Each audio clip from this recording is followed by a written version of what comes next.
Welcome to The Pilot Life, the show where we sit down with people who are passionate about aviation.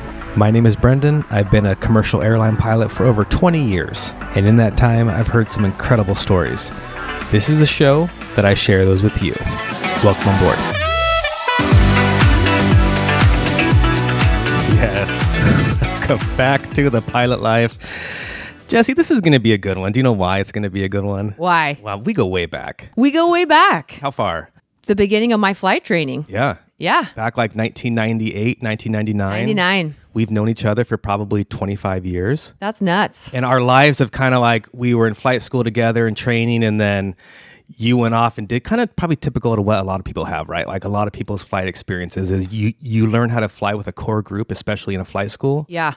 And then you all go your own paths. Yeah. And it's funny how our paths, like sometimes you'll see people at airports, and then like it came back and now you're in your second run through the airlines. Right. I know, it's crazy. It's a very small aviation world. Yeah. And it's interesting how your paths tend to cross over and over and over again. Right. So it's like, it's very full circle. Yeah. And now here we are, two very young aviators. Still young. Still in the prime of Haven't aged. Still look the same. Definitely not midlife or beyond. Nothing's changed. First of all, thank you for bringing coffee to You're me. welcome. Yeah, appreciate You're it. welcome. This is Phil's coffee. Phil's. And apparently you are a huge fan. It's a mint mojito. This is like, it's got to be a special treat. It can't be an everyday thing, but it's good. They just opened it like a week ago. I still need to fit into my uniform, right? It's not going to happen after this trip. You're going to need to fast. All right, so let's start out there. It's funny.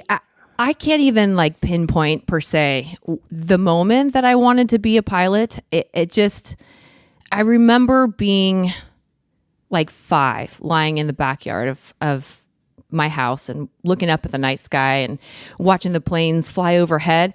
I knew we were going on a family vacation. We were going to Hawaii. Okay.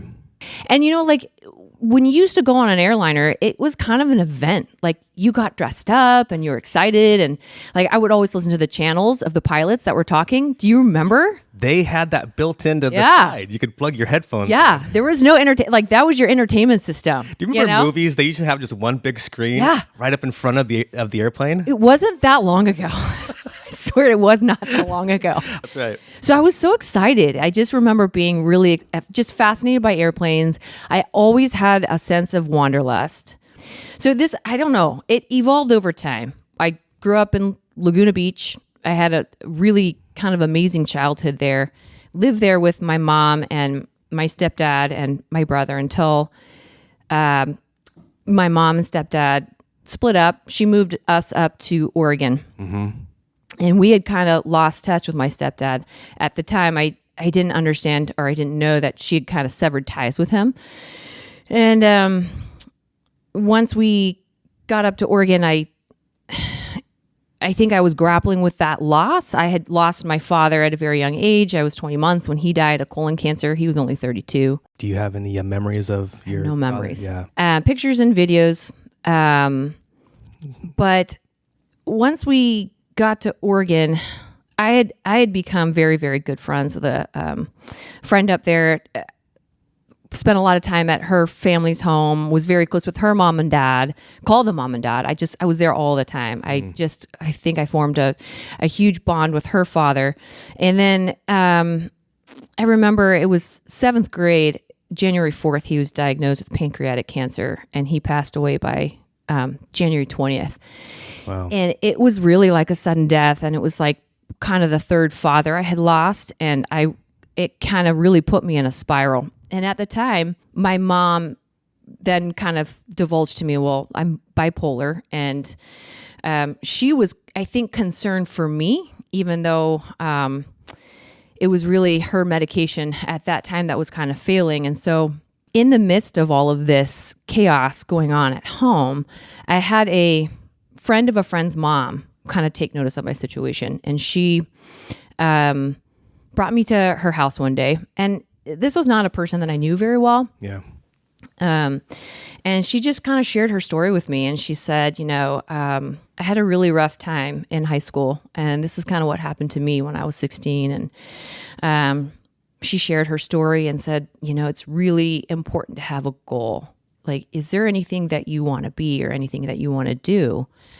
And I can't even tell you how I formulated it. I just said, yeah, I want to be a pilot.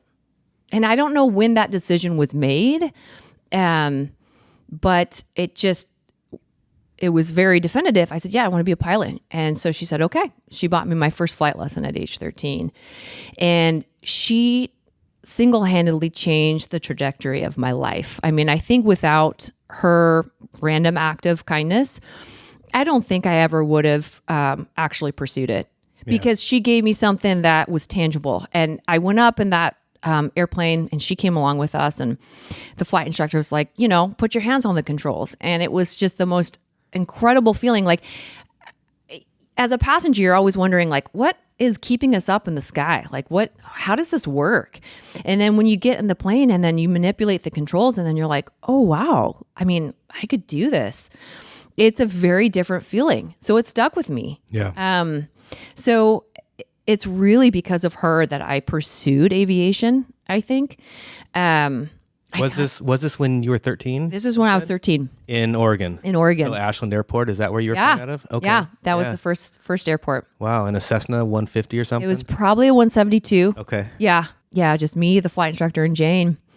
It was amazing. I mean, and she didn't know me, but she reached out to me. She saw me struggling, and fast forward in time a little bit, I ended up finding a new family to live with, and they took legal custody over me. I remember a lot of people saying, you have to be go in the military. You can't fly. I've never met a pilot who wasn't an officer. And, it was like these one-off comments that really meant nothing to the person saying them. But for me, like, it completely stopped me in my tracks. And I was like, well, I couldn't make it at home. There's no way I could go in the military. Right. So I was like, okay, I'll just be a physical therapist. Which was like so random. I had no interest in that. It just seemed like a respectable job. And I was lucky enough to kind of get back on track to pursue aviation. I had one of my best friend's mom in high school. She was kind of the only one who talked to me about college. Mm-hmm. And she actually took me to an Air Force recruitment office, which again kind of scared me. And I was trying to figure out flight schools and where to go. And, LCC was like right up the road. It wasn't so far away. I would have loved to have gone to Embry-Riddle and Prescott, but it was expensive. I had looked at the same thing because that was the big one, right? Like, there was no internet to search, but when you went into your counselor's office and you said pilot, they had a pamphlet for Embry-Riddle. Yeah. But it was like $200,000. Yeah. It was very expensive. It was a lot of money. Yeah. And like, I was very, very lucky that when my father passed away, his boss, I think, who he was very close with, had set aside some money for my brother and I to go to college. And so then over time, my plan was to go to U of O, get my 4-year, and then go to flight school. Right. And then a 4-year was required. I mean, it's kind of gone back and forth, like what's optional and what's not, right? But at that time, you had to have it. Yeah. To go to a Delta, an American, Alaska, United. That was how they kind of weeded out. They didn't care what it was in, right? Right. How many lessons did you take in Ashland before? Just one. Just one. So you did one like discovery flight and loved it. And kind of like, oh yes, this is what I want to do. Yeah. And then you enroll in Lane Community College up there in Eugene, Oregon. Yes, Oregon. I started on my 18th birthday. It was really cool. Yeah. Was that 1990? I think you were a year after me, weren't you? Were you 99? I want to say, I feel like you were 2 years ahead. I was 98. Okay. So I came in the fall of 99. I remember when I came in, actually, I think you had just finished your commercial check ride because King Pavemeyer, you weren't around, but he was like, that was the best check ride I have ever given. You're so full of it. I'm serious. I was like, who is this guy? That's the end of our show, everyone. Thank you. That's on record. Oh, I know. I was like, who's this guy? King, an amazing guy. Yeah. Was the chief pilot, right? At least, one of them. Him and Bruce. One of them. Yeah. He was an amazing, like, aviation mind. I remember him coming into one of our classes and he was like, look, flying is dangerous. Yeah. And that was like the first time I'd ever heard that, because everyone's like, oh no, flying is statistically much safer than it is driving a car. And he's like, no, listen, flying's dangerous. Talk about coming into flight school. What was that like for someone who had only flown, 1 hour? Because there's people who watch this or who listen to this who are like, I'm thinking about taking that same journey. Yeah, it was hard. Yeah. Your chemistry with your instructor is a big deal. Right. Sometimes it's not what someone says, it's how they say it that Yeah. clicks with you. And so I would have days where I'd go to flight school and I'd feel really good about it. I'd have a good flight, and then I'd be completely deflated on the next flight. I'd be like, I don't know if I'm cut out for this. I was able to switch flight instructors, and I got Allison, who was, she was like the cream of the crop. Yeah. The top. I think that the people who are really diligent and really intelligent and really good at what they do, Yeah. and they don't cut corners, and they're just extremely thorough, like they stand out. Yeah. And she stood out, so she was awesome. I felt like she filled in the blanks for me for like the things that maybe weren't clicking before. And that, I think it became easier for me at that point. Yeah. Funny story about Allison. I wasn't sure where I was going to go to flight school, but my sister worked at a restaurant with Allison. Oh. And so Allison gave me, or Allie as I know her, right, gave me my first tour of LCC flight deck. No way. And I went out and I sat in that Cessna, and I'm like, That's sold. awesome. I'm sold. Yeah, I mean, I actually crossed paths with her again. It was in 2008 when I knew I was getting furloughed from ExpressJet. And I was like, why didn't I apply to Horizon? Like, that was such an obvious choice. How did I not apply? And I had applied for them. And she responded. She was like, Jessie? And she's like, it's Allison. I'm the assistant chief pilot. I'm like, oh my God, of course you are. You're my private pilot instructor. This is amazing. Yeah. She's like, I have bad news though. We're getting rid of the jets. Like we're canceling classes. So, but it was so cool to like reconnect. Yeah. And that was like just one of many. Tell me about that first solo. I don't think I knew that it was going to happen that day. I think it was one of those things where we had to like watch the weather, make sure that the minimums were high enough for me to be able to do some pattern work by myself. And I was nervous. I mean, I think I was like not in a hurry. We got out there and, I was in my sweatpants. Sometimes and, you just need that push, right? Yeah. Just fly. Yeah. Go out and fly. Like, oh, no. Yeah, go ahead. And then I remember going around. It was exhilarating. I mean, it was crazy. It was a very freeing experience. It was pretty amazing. Were your goals during flight school, was it airlines? Yeah, it was airline. That was all I knew. Yeah. That's what I wanted to be. I wanted to be an airline pilot. I knew nothing else until I started working out of the airport. Yeah. I don't even remember what point it was. Maybe just a couple months after I started flight school, I started working out at the airport. And one of the first people actually that I met on the field, his name was John Glenn. So he flew a Falcon 2000, serial number 4, Falcon 2000 Classic. And he showed me that. And I was like, wow, this is a nice jet. This is amazing. Yeah. And he was like, and here's TCAS and blah, blah. And I'm like, I don't know what that means. All of it was over my head. I think I was like 2 flight lessons in. And he was like, you'll get this someday. He could see like the deer in headlights look that I had, but I was like just fascinated by it.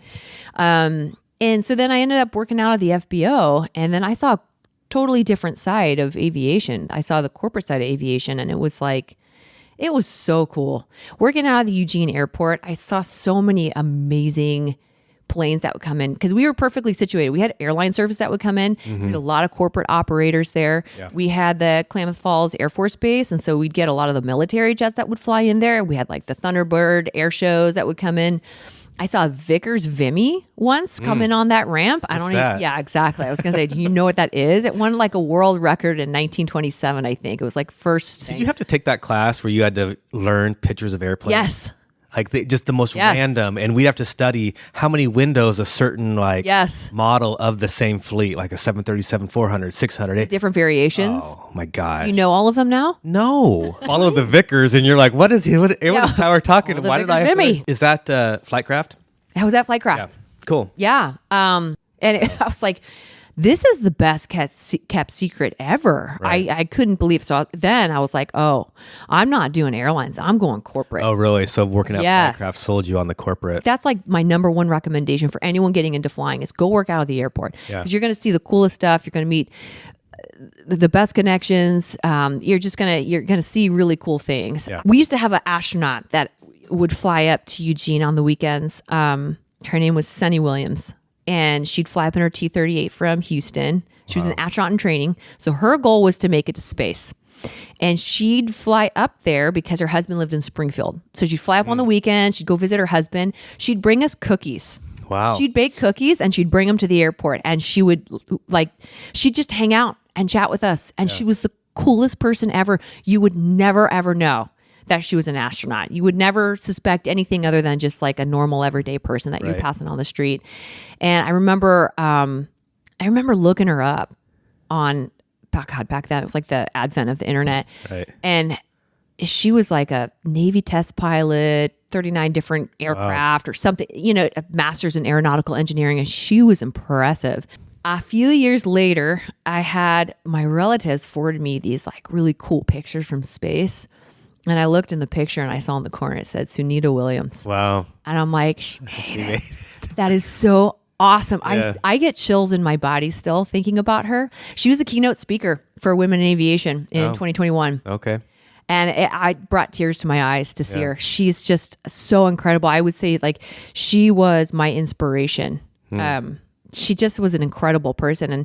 And I remember from her keynote speech at Women in Aviation, she was like, if you want it, go get it. Just get at it. Just go get it. Yeah. And I'm like, yes, that's exactly what it has to be. Like, you just need to go get it. Don't even think about it. Just one step in front of the other and go.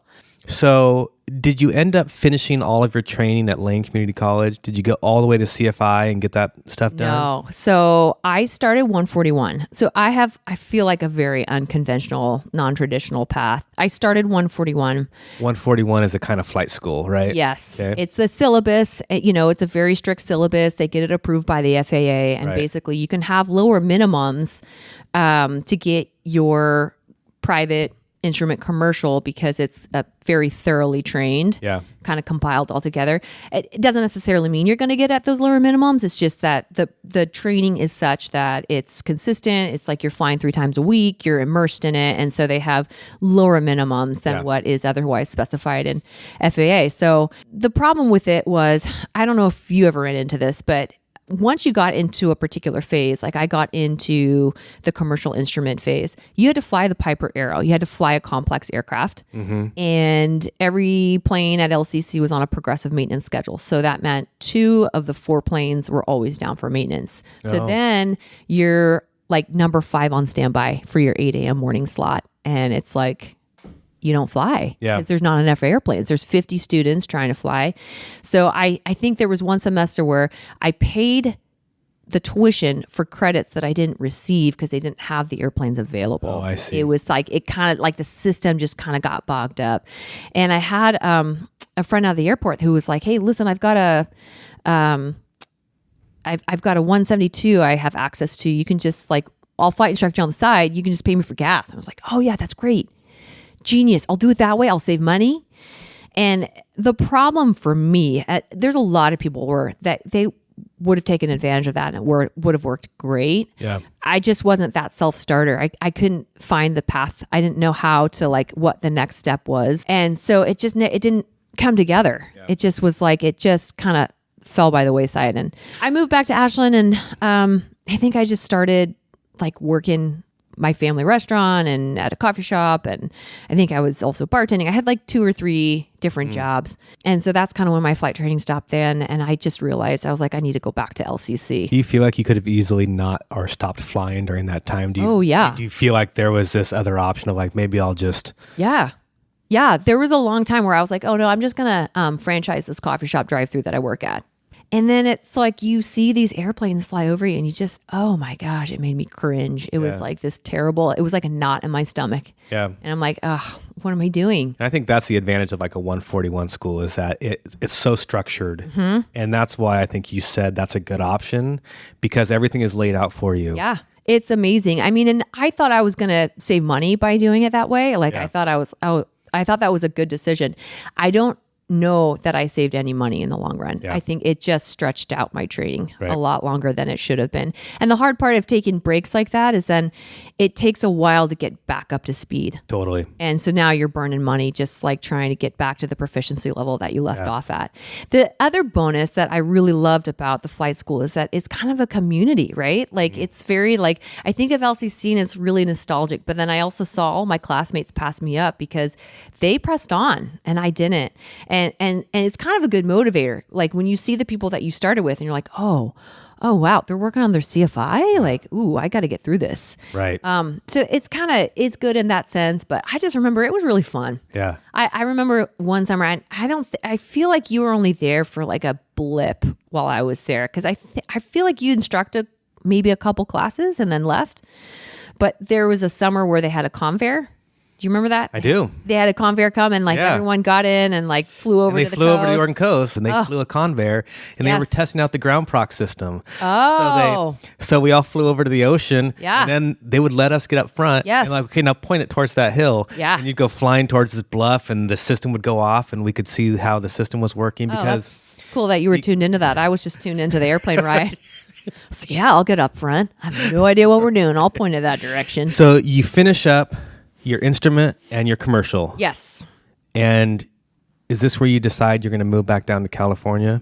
Yeah. So I think at that point, in fact, it was John Glenn who was like, you know where you should fly instruct? He's like, you should go to Carlsbad. We fly down there all the time. It's a busy little airport. It's a great place. And I had family that lived in that area. So I switched from CFI and I decided to try to get my multi-engine done first. And I remember just hitting the books hard and just putting in all of my energy and focus towards that. And I had a great flight instructor at the time. He's one of my favorites. And I remember taking the check ride and it was honestly the best check ride I'd ever done. It was, I was like, oh, I'm going to nail this. And I did. I nailed the oral. It was awesome.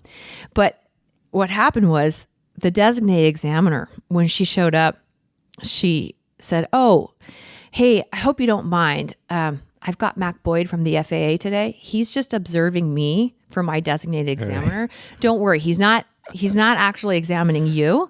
It's just me. Right. He's just going to ride along in the back. And I was like, oh no. Oh. Stress level instantly just goes up. Okay. Yeah. And we get out in the plane and it's solid. I just felt like I had a really good grip on it. And then it got to, I knew exactly what we were doing. I was like one step ahead. I was like, oh, she's going to want to see an air start. Right. And so we got to a certain part in this check ride and I remember she was like, whoa. You're going to shut down the engine already? And I was like, oh, what'd I do wrong? And I got in my head. Yeah. I got in my head and I was like, oh my God, what did I do? And I was like, oh, okay, let me run through the checklist. I just was one step ahead. Yeah. I was going too fast and it shook me. And so then, okay, oh yeah, checklist isn't going to work. We'll shut down the engine. We'll try to do the air start. Okay, that didn't work. We're going to come back in for a single engine ILS. And I remember at that point, my nerves were really kind of shaking. And I remember passing the outer marker. I forgot to start my time. And for some reason, I really fixated on that. I was like, oh my gosh, I didn't start my time. And I was trying to get the timer going. Yeah. And as I was distracted doing that, I got off on my altitude. And then I tried to put in, some power for the airspeed. And I started doing this. And instead of going around, I don't know why, I landed it. And she was like, that wasn't intolerances. Like, I can't pass you. Yeah.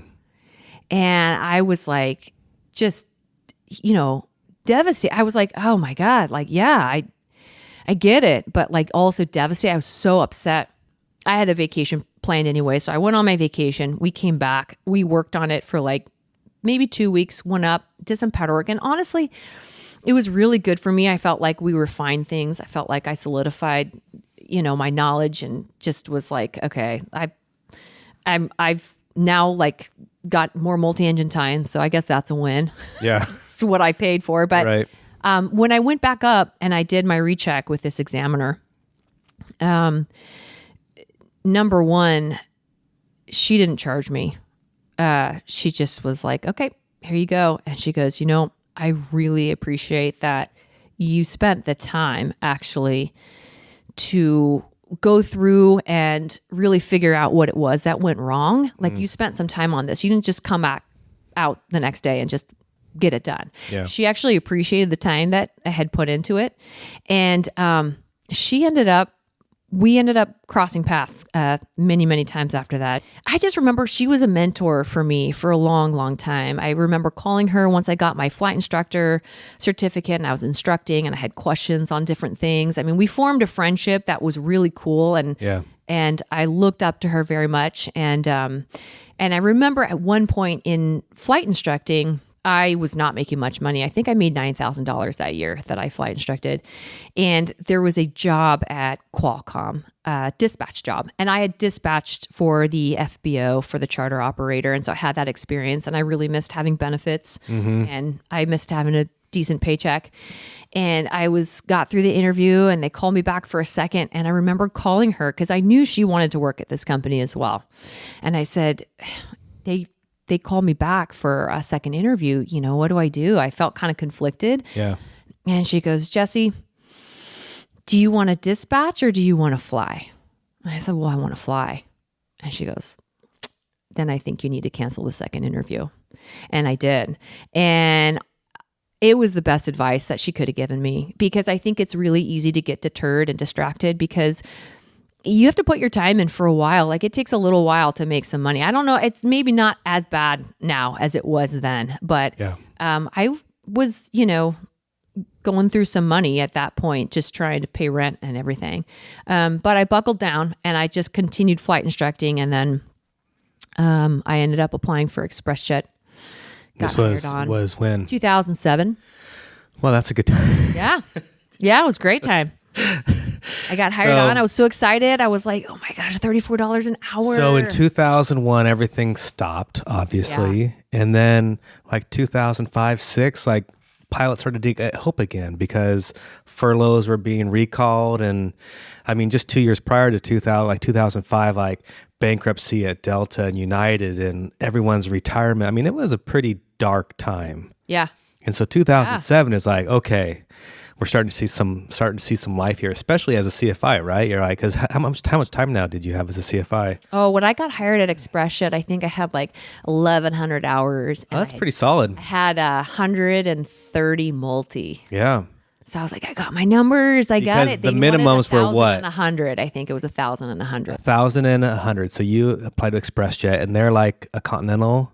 Yeah. So they were started by Express? Continental, Okay. and then after 9/11, they separated from them. They became their own entity, and then they had started up their own branded service. So they were like hiring for the West Coast. They were like, hey, we're hiring LAX, Ontario, San Antonio.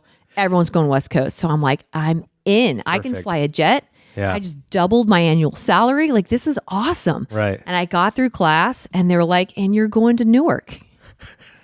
I was like, Just like the West Coast. oh, that's close enough to LA. That's cool. What was the interview like?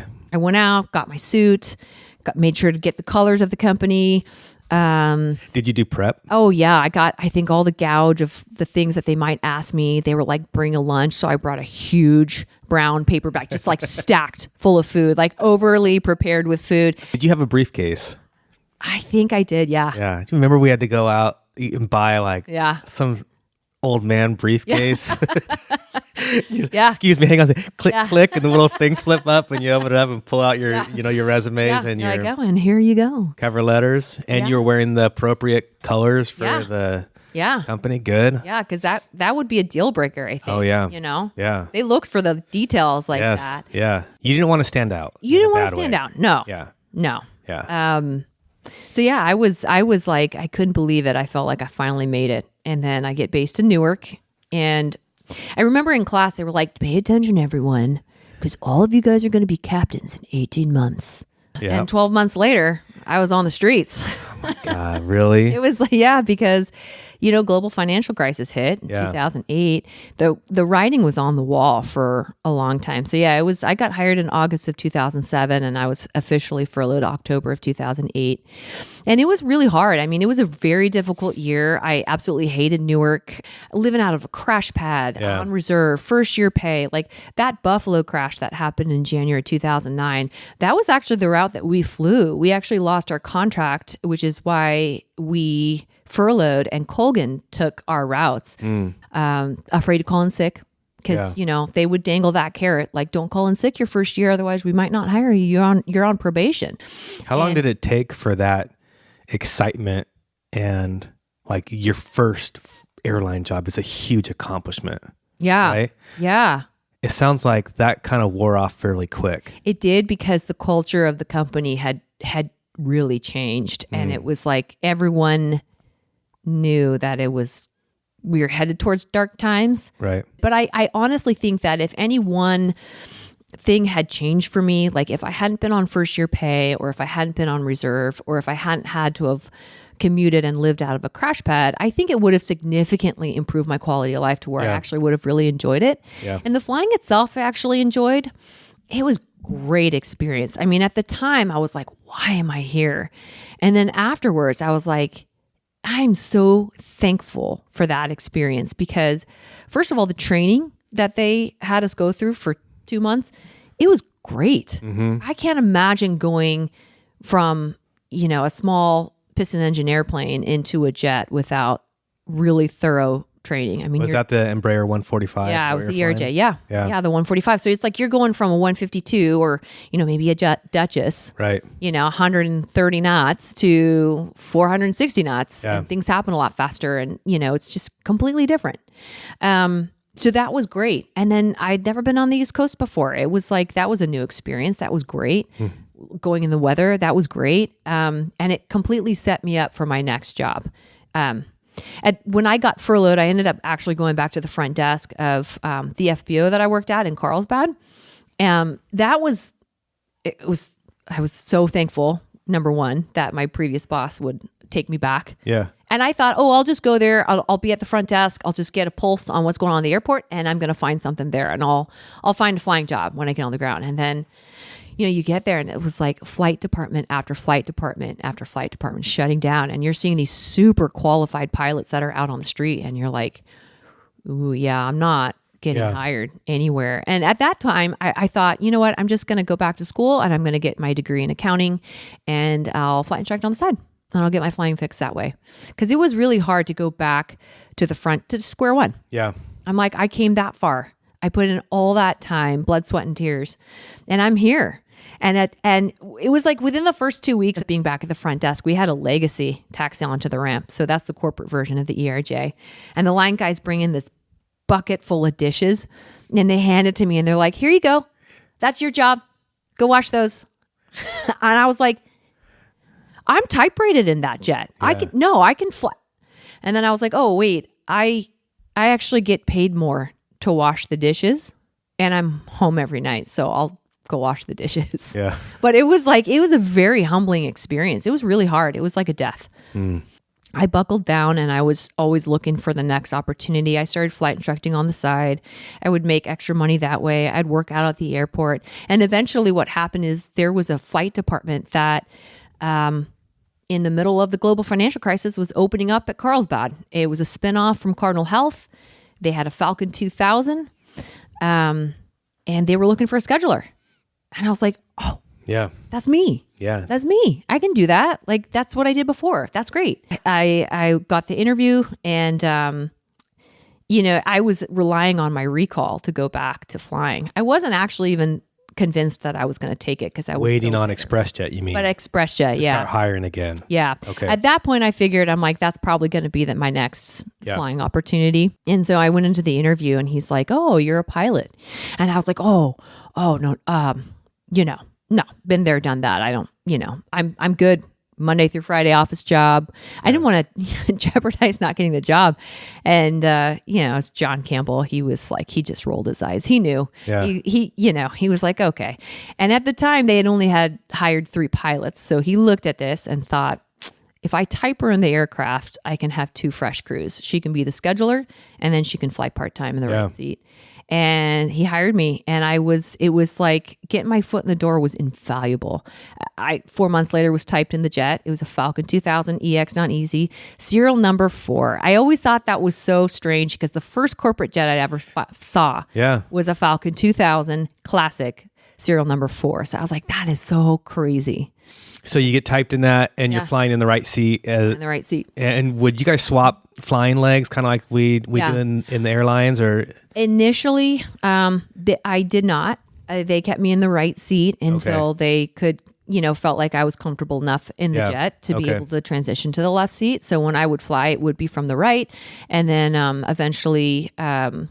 I started flying from the left seat, and I was really fortunate. John Campbell was my boss, and he really gave me he gave me a lucky break is what he gave me, and he gave me a chance, and he promoted within. He believed with promoting within. Yeah, I would have stayed there forever if I could have. Is it more of a family feel when you're in kind of a small corporate? Oh my gosh, so much. Yeah. The cool thing about that job is that it was a brand new flight department, so we got to put our footprint on it. We got to start from the ground up. We chose what the tail number was going to be. We chose everything from the scheduling software to the safety management system software to how our flight manual was going to be written. You got to do it. You got to build your own mini airline. Yeah. Everything from scratch. It's super interesting. There's a lot of work involved. Some of it's boring. A lot of it's paperwork. Some of it's really cool. And then once it's all flowing, it's like, this is your chance and opportunity to have this flight department run how you want it to run. So how long did you fly the Falcon for? I flew it for 6 years until they got acquired. And at that time, it was kind of strange. My husband and I were just about to get married when all of this happened. And there was kind of something taking us out to the East Coast. And I had a colleague that I actually met at safety school reach out. And he was like, hey, I just want to let you know, I'm here at Mass Mutual out of Bradley, Connecticut. We fly Falcon 2000s, and we're hiring if you ever have an interest on the East Coast. And it came, I think, within a week of my husband. He thought he was getting a job offer from this company he really wanted to work at in Greenwich, Connecticut. And he was from the Hartford area. So it was like this very strange timing. And then my company got acquired like 3 days later. And it was like this weird set of circumstances that I was like, okay, something's taken us out there, so we should probably find out what this is.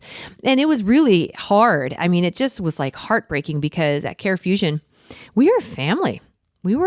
I mean, John Campbell, he was one of 4 dads to walk me down the aisle. I mean, it was probably the best job ever. But, everything changes. And I think if you're not forced to grow, I mean, I probably always would have been doing that same old boring job. And it's like, I don't know. Yeah.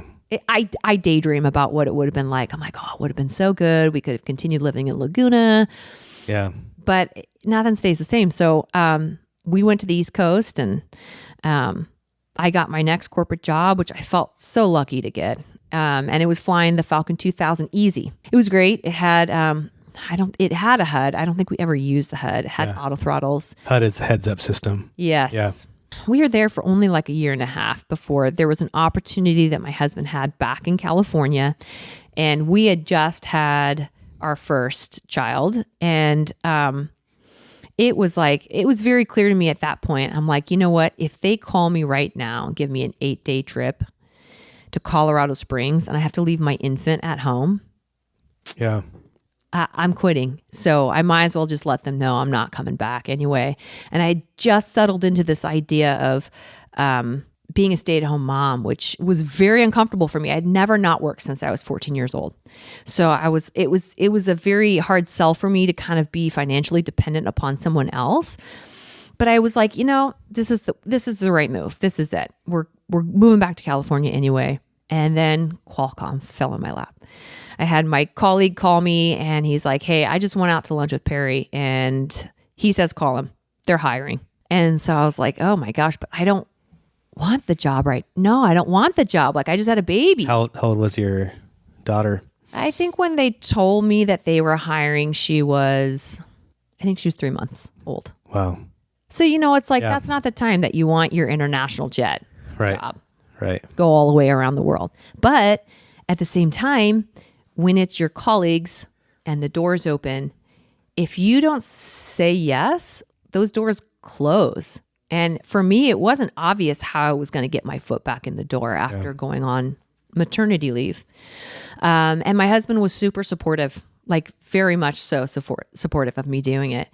And it was difficult because when I interviewed and got the job, it paid less than my previous 2 jobs. It was like, what? Starting back over at the beginning again. And my husband actually was like, you know what? You're not doing this for the money. You're doing it for the experience. And I said, you're right. I was just listening to this guy interview. He's some kind of, billionaire. And he said the most important decision a person can ever make is who they choose to spend their life with. Oh my gosh. If they choose to get married, obviously, right? Yeah. Or to kind of is the person who they choose to be their partner. Yeah. How much has that been for you? Everything. You hope, I mean, especially like now being a parent for your kids, you hope that they find someone that is of high caliber that, pushes them to be their best. But I just admire my husband so much. He's got a drive that is unmatched. And I know if there's anything that I want to do for like career aspirations, even if it's like painstaking for him, he'll always support me through it because he knows how important it is for him. Yeah. On the flip side, his career he's put a lot of time and effort into his career. And so when you think of it in that respect, it's like, well, this is the person you're going to spend the most time with in your life, in your entirety. From your natural born family that you were raised with to raising kids together, like you're going to spend more time with your spouse than anyone else in your life. Yeah. So let's hope you like them. And especially it's the stuff that they don't cover in, primary flight brief in your first few months of learning how to fly is it becomes less about flying airplanes and more about how do you manage this throughout your career as you take jobs, because we're so used to when we were younger, a flying job on the East Coast, heck yeah, I'm going. I'm selling everything, moving, right? Yeah, easy. Flying job in Africa, sure, I'm going. Chasing the dream. Right. That's like exciting. Yeah. And then, I'm going to lug my family along with me. Hey guys, guess what? We're going to move to the East Coast so I can chase my dream. Yeah, right. No, it changes. It changes vastly. And I feel like I don't even know that you can, I don't think I was realistic in my expectations for what that would do for me in my career and how hard it would be. And it's still very difficult for my husband to, hold down the fort while I'm away on my trips, know? And everyone's different. And he works from home. And I think that makes it harder for him for when I'm gone. 'Cause then it's like, there's not a lot of separation for him with work and what needs to get done at home. So it can be really difficult. It's really demanding. Yeah. Whoever does it in your family. And sometimes there's 2 pilots. A lot of times there's 2 flying pilots. Yeah. My friend shared a picture of me that I don't know if it was her daughter or her son, drew at school for St. Patrick's Day, but it was like a lucky leaf clover. Her and her husband are both pilots. And it says, I am grateful for, and at the bottom it says, both of my parents are home. Stab. She goes, apparently we're failing as parents, but it's like, you do what you have to do to make it work. Yeah. And it's really hard. It's hard to do that. So it does take a strong partner. Yeah. I think sometimes it's easy when you have someone who's in the industry who understands it. Because it can be so difficult. But then also like logistically, that makes it really hard as well. Right. So I think, who you choose So you chase your Gulfstream dream. So when I actually went back to work and started training for them, she was 9 months old. So it was actually a long time. It was sooner than I kind of wanted to go back to work with her. And it was hard. It was really hard. I never wanted to leave her. I brought her to training with me. Oh, really? It was my husband and my daughter and our dog and our cat. We all flew to the East Coast and we stayed at the Residence Inn. Yeah. And his mom and actually my best friend's mom, 2 weeks on for each of them, they came out and they helped us with childcare so that I could get through my initial training for the G650 there. Nice. So, I mean, it's like, it takes a village. Yeah. It takes a village. Yeah. That my whole life I've fought really, really hard to be independent. And I got to a point where I'm like, you can't do it all by yourself. Okay. How long did you fly there for? I was there for 3 years before coming here. Yeah.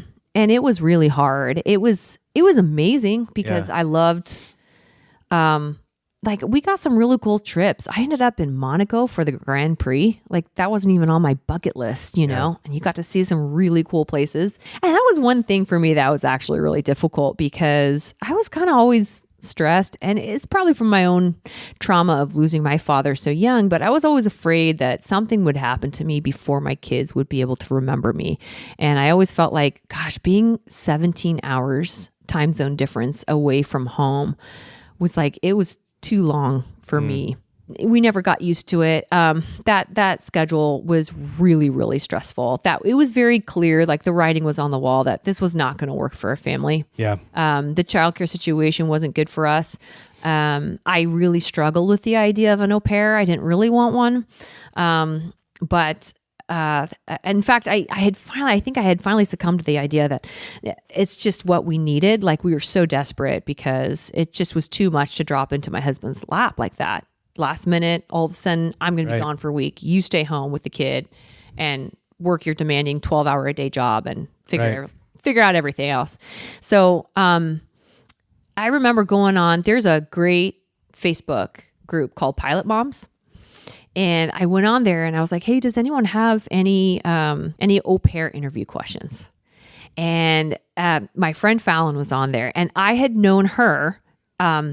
It's funny because we had never even, I don't think we had ever even hung out one-on-one, but we had crossed paths since like 2005. Yeah. We both were out at Carlsbad. We did flight training there. We even had the same instructor at one point. We both worked at JetSource. I went to ExpressJet. She got an interview right afterwards. Her class got canceled. I got furloughed. We both ended up back at Carlsbad. It's like you just continue to cross paths with these people throughout your career. And I remember she responded to my post and she's like, don't do it. Don't do the au pair. She had horrible experiences with hers. Yeah. And she's like, just come to Alaska. She goes, I have the best mommy job. And I'm like, I'm listening. Her and her husband are both pilots here. Yes. Yeah. And so I was like, all right, I'm sold. Like, here's my resume. And she walked that in for me. And it was, I think, only a couple months later that I got my interview. And I am eternally grateful to her for that because when I worked at Qualcomm, I thought, oh, I got into the wrong career for my family. And now at Alaska, I'm like, this is the right career for my family. Yeah. Yeah. Because every once in a while, it's like, I'm like, oh, I love being home. And then I'm like, and it's time for a layover. Mommy needs a break. That's right. That's right. And it's so great because I know what my trips are going to be for the month, so we can kind of plan accordingly. And then it's like, if there's some kind of conflict or something comes up, I can drop that trip. I can find someone else to fly it. And it's like, it's easy to have that control, the quality of life. Like I wouldn't trade that for anything. When you get into what is essentially a bigger flight department with thousands of pilots who all have different ideas of what quality of life is. Some people want to fly 100 hours a month. Some people want to fly 50 hours a month. So you can give stuff away. People can people can pick it up, and it really helps soften that kind of schedule flexibility that you probably didn't have when you were one of only a few pilots, right? No, I mean, I think we only ever had like 9 pilots at all times at Qualcomm, and then the other flight departments, it was like 5, maybe 4. Yeah. So you're not calling in sick. Right. Like they know. Right. They know you're not sick. Right. You got to fly the trip. And you don't have that flexibility. And even on your days off, you're going into the office. There's like with the airlines, because it is so big and they've got departments for all of that.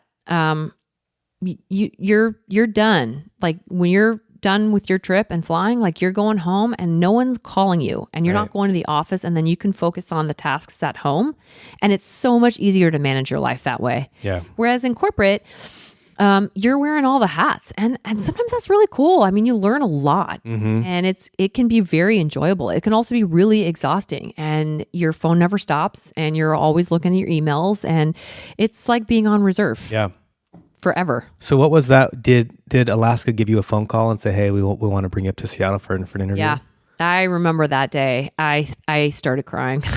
I think I hung up the phone and I called my husband and I just said, Alaska called, and I just started crying. Had you applied to anywhere else? I had put my resume into the system at that point, and so I was waiting for anyone to call. Yeah. I was like, okay, we got to do this because corporate's not working. And I kind of knew, I'm like, airlines are my last chance at like continuing my career at this point. But it was hard because you didn't know when they were going to call. Right.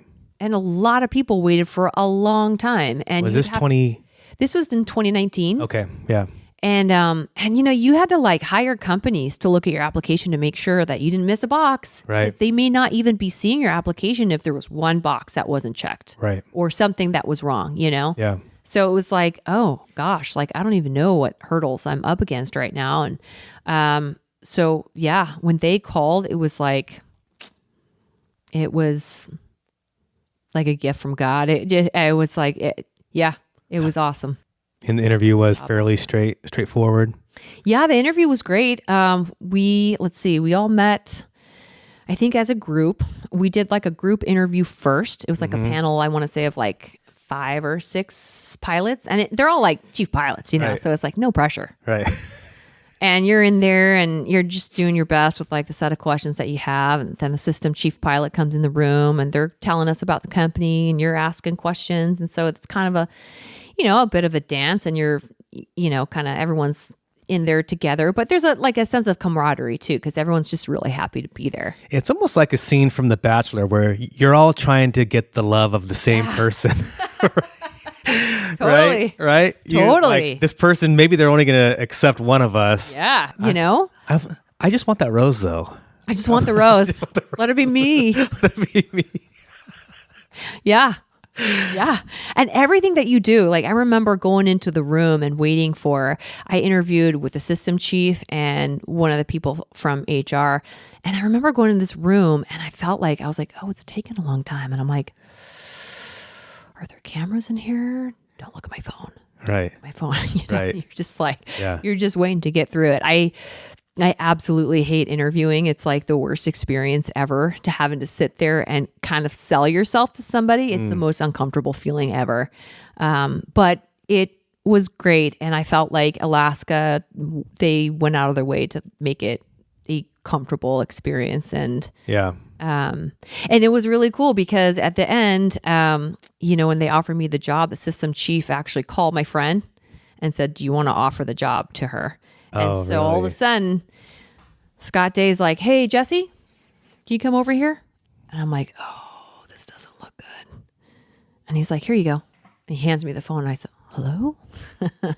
And it was Fallon. She said, on behalf of Alaska Airlines, we'd like to offer you first officer's position. She's like, would you accept it? And I'm like, yes. Give me that rose. I got the rose. Yeah. Wow.